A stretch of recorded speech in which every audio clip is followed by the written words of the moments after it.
OBJ played his first game on Monday night, so last night. Finished the game with only 2 catches and 18 yards. His only other target aside from that led to an interception. That was the first drive during the first drive of the game. Overall, not good stats for OBJ himself, and the Rams actually lost the game to the 49ers. But Jen, I want to come to you here. What did you think about OBJ's Rams debut? I turned off the game after essentially, the first quarter. Um, it just seems like the Rams are just confused. They don't know what's going on. OBJ is on the sidelines trying to yell at his teammates and everything. It just seems like it's gonna grow into a toxic environment, and everybody's gonna throw up in riots. When they lose another game. I think there's definitely some coaches to blame at the Rams organization, and I also think that you know the personality of OBJ does not fit well with the Rams, especially after seeing him on the sideline, yelling, throwing shit, things like that. Overall, I think OBJ made a terrible mistake of going to the Rams. I mean, I hate to say it, but the only place that can sorting these things out would be the Pats, would be the Patriots to kind of sorting out these behavioral issues, because at this point it seems like OBJ does not care about football at all. He cares about his image a lot more than himself.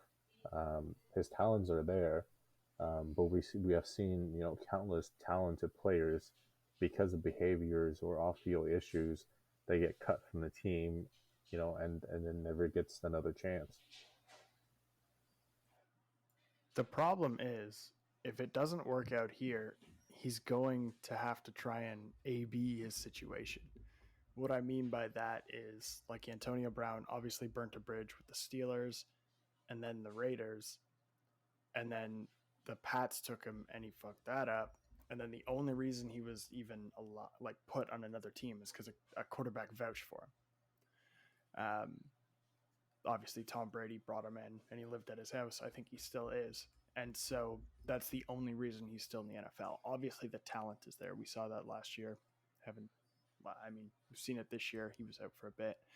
Um, but the same thing could happen to OBJ, except he doesn't have a quarterback to vouch for him, unless Stafford does. So I don't really know how that could happen, but he might AB himself. Um, the other part of that is it's his first game. He signed on Friday afternoon.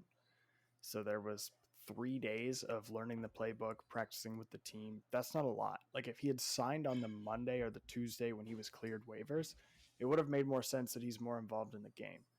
But with only 3 days to prepare to fit into an offense, and obviously he has an elevated position because Woods is out, he wasn't going to get a ton of targets. He wasn't going to have a big game unless he got a big catch. He wasn't going to be a big part of that game plan. There's no way they could fit him in. So I think it's too early to tell. I do think he's got the talent. I think Stafford is a way better quarterback than Baker Mayfield. But hopefully he doesn't burn a bridge having tantrums on the sideline, because then he could be in a similar situation as Antonio Brown. Um, but you're right, Jin. I said it last week. I'll say it again this week. If he wanted to be the number one receiver at a good franchise, the Pats would have been a great place to come. Now in LA, sure, he gets the star of being in Hollywood, but he is not the number one, and he's not going to be the number one. So if he's okay with that, that's great. But if he has another tantrum because he isn't the number one, no one's going to pick him up. Yeah, I definitely agree with you when it comes to the situation. Coming as from a Cowboys fan, it's both happy and sad that seeing the trajectory of OBJ. I mean, it's great that he got out of the Giants. Giants essentially, like I said last week, Giants achieved their goal.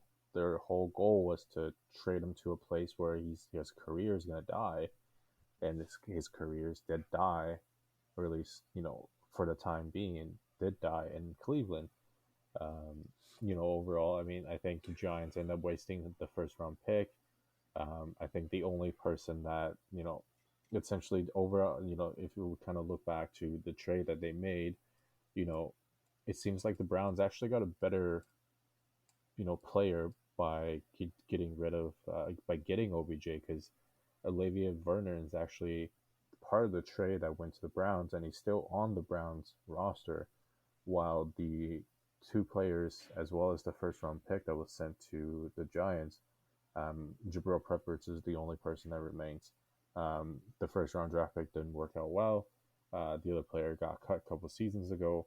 So, overall, I'd say that, the Giants achieved their targets or their goals. Cleveland, ended up not doing terribly on the trade, minus OBJ.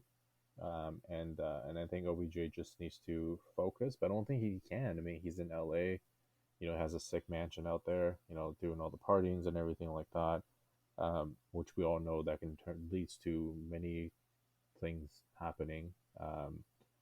Hey, maybe never know. He might get into it on vacation, or whatever it is, and there goes his rest of his careers, and he's going to be, his legacy will be, like the crybaby of the receivers, versus people remembering him for that one moment where he, made the catch.